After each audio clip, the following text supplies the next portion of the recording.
लो अरे काम जाता कभी बढ़ जाता कैसे बराबर ही चलो आ जा इंत పెడుతురు చూడా आ जा जी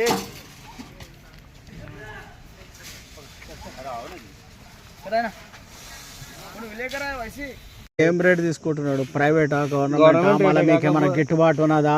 గిట్టుబాటు ఏమన్నది, కాకపోతే జర కాట ఎక్కువ పెడుతుంది ఎప్పటికంటే. ఎక్కువ అంటే కిలోన్నర ఎక్కువ పెడుతుంది. కిలోన్నర ఎక్కువ చేస్తున్నారు. దానివల్ల మీకు ఏమైనా నష్టం ఉన్నదా? కిలోన్నర నష్టమే.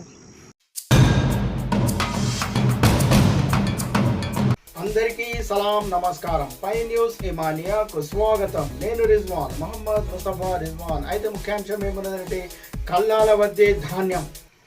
అయితే కల్లాల వద్ద రోడ్లపై ఎక్కడ పడితే అక్కడ రైతులు ఎండేసినారు ధాన్యాన్ని. కానీ చూస్తున్నట్లయితే ఎప్పుడంటే అప్పుడు అన్ఎక్స్పెక్టెడ్గా వర్షాలు వచ్చేస్తున్నాయి, ధాన్యం తడిసిపోతూనే ఉంది. ఈ విధంగా పై న్యూస్ బృందం ఎప్పుడైతే ఆ రోడ్లపై సర్వే చేసినప్పుడు తెలుస్తున్నది ఏమంటే రైతులకు దగా చేస్తున్నట్లు తెలుస్తుంది. రైతుల వద్ద 1 కిలోన్నర 2 కిలోలు ఎక్కువగా జోక్కుంటున్నారని వాళ్ళు వాపోతున్నారు. మరి తమకు చాలా నష్టం జరుగుతుందని, తమకు ఇబ్బందేనని చెప్తున్నారు.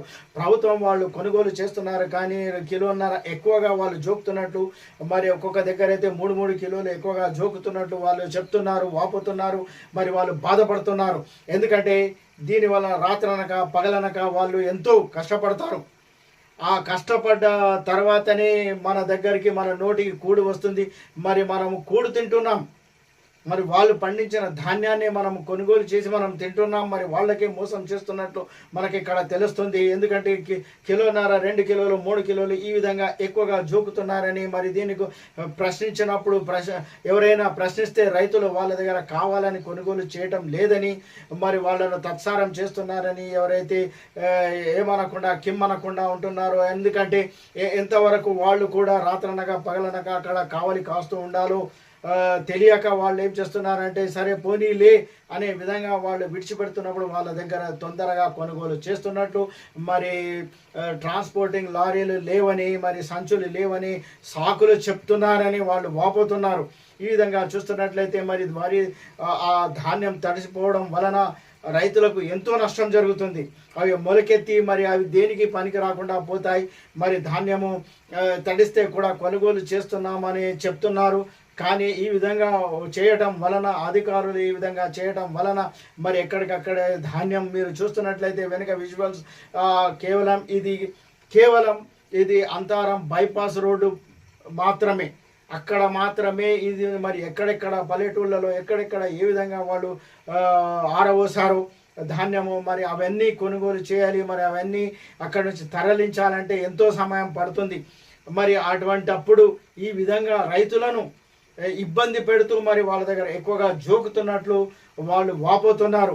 మరి దీనిపై అధికార యంత్రాంగం స్పందించి మరి ఇక అధికారులకు ఏం చెప్పాలి, వాళ్ళే అలా అన్నప్పుడు మరి ఎవరిని ప్రశ్నించాలో తెలియక పై న్యూస్ బృందం ప్రశ్నిస్తుంది. మరి జవాబు చెప్పాల్సిన అవసరం ఉంది. ఎవరు జవాబు చెప్తారో వాళ్ళు తప్పకుండా జవాబు చెప్పాల్సిన అవసరం ఉంది. మరి ఈ విధంగా మనము మన కడుపుకు, మన శరీరానికి మనము తిండి తింటున్నప్పుడు, కడుపుకు కూడు తింటున్నప్పుడు, మరి మనకు ఎవరైతే ఆ ధాన్యాన్ని పండించి మన వద్దకు చేరవేస్తారో మనకు తినడానికి అటువంటి వాళ్ళకి మనం మోసం చేస్తున్నప్పుడు మరి మనము ఏ విధంగా స్పందించాలో, మరి ఏ విధంగా మనము జవాబు చెప్పాలో, మరి జవాబు చెప్పాల్సిన వాళ్ళు తప్పకుండా చెప్పాలని జనం ప్రశ్నిస్తున్నారు.